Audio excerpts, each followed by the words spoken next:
নমস্কার জানিয়ে ভিডিওটা শুরু করলাম। বন্ধুরা, পাপিয়াদি কিচেনে নিয়ে চলে আসলাম তোমাদেরকে।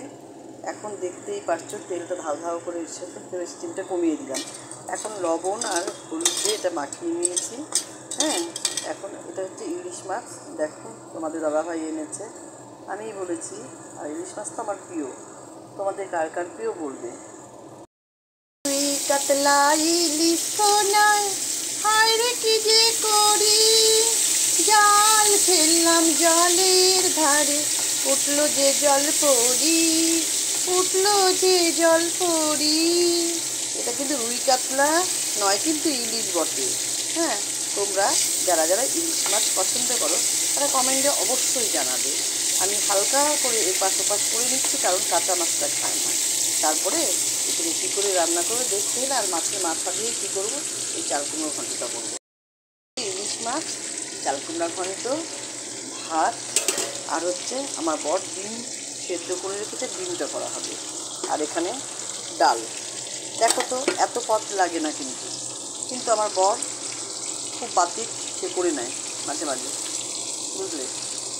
তোমাদের কার কার বড়রা এরকমভাবে তোমাদের রান্নাঘরে বিরক্ত করে বলো তো? আমাকে ভীষণ বিরক্ত করে এই সমস্ত কাজগুলো করে করে। আজকে সেই জন্য তোমাদের দাদাভাইকে বকা দিয়েছি, বুঝলে। তাহলে কী করব বলো তো?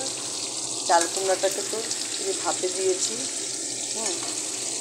তাহলে তোমরা কিন্তু চলে এসো, আর যদি তোমাদের ভালো লাগে অবশ্যই আমার বাড়িতে চলে আসবে। আমার মতো রান্নার সাথে সাথে বাসন কুসন মেজে ফেলো।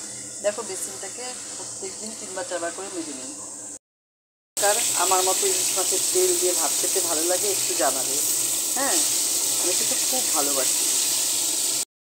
ফোড়ন দিয়ে দিলাম, তেজপাতা, শুকনো লঙ্কা ফোড়ন দিয়েছি। এখন এটা আমি ঢেলে দিব। দেখো কত তাড়াতাড়ি রান্নাটা হয়ে যাচ্ছে। আর আদা ঝগড়া লেগেছে, দিয়েছি পেস্ট করে, দেখো একদম দিয়েছি। এখন দেখো কি সুন্দর করে ডুমুডুম করে কেটে নিয়েছি না, মাছের মতো করে। হ্যাঁ, কোনো কিছু জানতাম না, দেখো সব মেয়েরা পারে। দেখো এখন এটা ভেজে নিচ্ছি, এটা মাছের ঝোল হয়ে যাবে। আর এই যে মাছের মাথা লেজাটা দিয়ে দিচ্ছি চাল কুমড়া ঘন্টের জন্য, বুঝলে তো। একটু সাদা সাদা লাগছে কেন বলো তো? আমার কিন্তু মোবাইলটা নষ্ট হয়ে গিয়েছে, বুঝলে। কালারিংটা এখন ব্ল্যাক অ্যান্ড হোয়াইট হয়ে গিয়েছে। কিন্তু দেখো, পুরোনো চাল হাতে বারে আগে পুরোনো যেহেতু ব্ল্যাক অ্যান্ড হোয়াইট ছবি ছিল, তাই না? আমার রান্না কিন্তু সব সাদা দেখবে। এগুলোকে ভেজে উঠিয়ে নিয়েছি।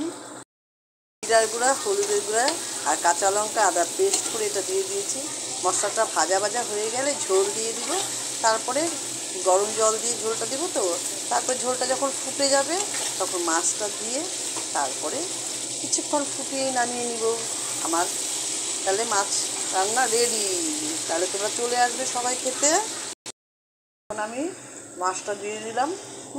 মাছটা ভালো করে সেদ্ধ হবে একটু জলে, তাহলে আমি নামিয়ে নিব। তাহলে আমার মাছ রান্নাটা কমপ্লিট। আর কারা কারা মাছের তেল ভালোবাসো তারা খেয়ে যাবে। তাকে আমার যদি ভিডিওটা ভালো লাগে শেয়ার, লাইক, সাবস্ক্রাইব করতে ভুলো না।